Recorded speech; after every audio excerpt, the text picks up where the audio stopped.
Hi friends, welcome back to my channel. నేను మీ all in one boy Ajith. అందరూ ఎలా ఉన్నారు? బాగున్నారా? మళ్ళీ మేము స్కూల్కి వెళ్ళి వచ్చేసి హోంవర్క్ అయితే రాసుకుంటున్నాం. చూడండి, అన్నయ్యకైతే ఏదో ఏమో అయిందన్న, నీకు ఏదో వర్క్ ఉన్నాను. ఏం వర్క్ ఇది? ఇదైతే ఒక assessment friends. Assignment. Assessment. Which class? I'm studying 10th class. నాది 8th క్లాస్. ఇప్పుడు నేను బయాలజీ రాస్తున్నాను. చూడండి,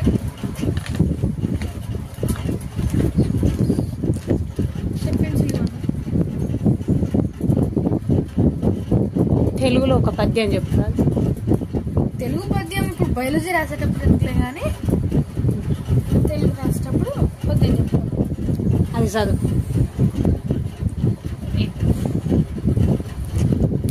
ఇదైతే మా లెసన్ అయితే ఏజ్ ఆఫ్ అడాలసెన్స్ గురించి అయితే ఈ లెసన్ 5th చాప్టర్ అయితే ఉంటుంది. అంటే అడోలసెన్స్ అంటే టీనేజ్ ఫ్రెండ్స్. టీనేజ్ అంటే మీకు అందరికి అయితే తెలిసి అయితే ఉంటుంది. ఇప్పుడు 13 to 19 టీనేజ్ అంటారు. దాన్ని అడోలసెన్స్ అంటారు. అడాలసెన్స్ అంటే 10 to 19 అది అడాలసెన్స్ అంటారు. ఇక్కడ చూడండి, మాకైతే లెసన్ అయితే ఆ ఏజ్ లో అయితే బ్యాడ్ ఫీలింగ్స్ అయితే బాగా అట్రాక్ట్ అవుతారు. చెప్పు. మాకు ఇక్కడ చాప్టర్ 5.3.1 దాకా అయితే అయింది. ఇక్కడ మనం ఇక్కడ ఆడమ్ శాపిల్ గురించి కూడా చూసుకోవచ్చు. ఇక్కడ ఆడమ్ శాపిల్ అంటే ఇక్కడ గొంతు దగ్గర ఏమవుతుందంటే ఒక టైప్ లాంటిది ఫామ్ అవుతుంది అనమాట. ఇలా వస్తుంది, దాన్ని ఆడమ్ శాపిల్ అనేది అంటారు. అది వచ్చినప్పుడు మన వాయిస్ అనేది అయితే మారుతుంది అనమాట. దాన్ని ఆడమ్ శాపిల్ అనేది అంటారు. ఓకే, ఇప్పుడు నువ్వేం చేస్తున్నావు? చెప్పు నీ గీతలేంటి? నా అయితే ఈ అసెస్మెంట్ ఫ్రెండ్స్ ఇదైతే నాకైతే ఇంపార్టెంట్. దాని వల్ల నేనైతే ఈ వర్క్ అయితే చేస్తున్నాను.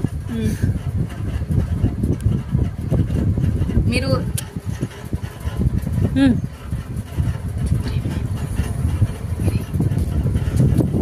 చెప్పు. చూడండి, అన్న స్కూల్లో కూడా రాసుకొని అయితే వచ్చాడు. ఏం చేయాలి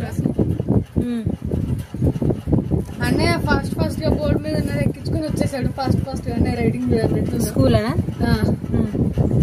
నీట్ గా రాస్తావా?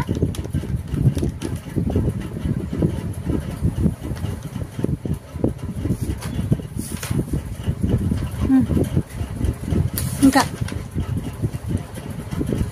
ఇంతేనా? ఓకే మరి, బాయ్. Okay friends, bye.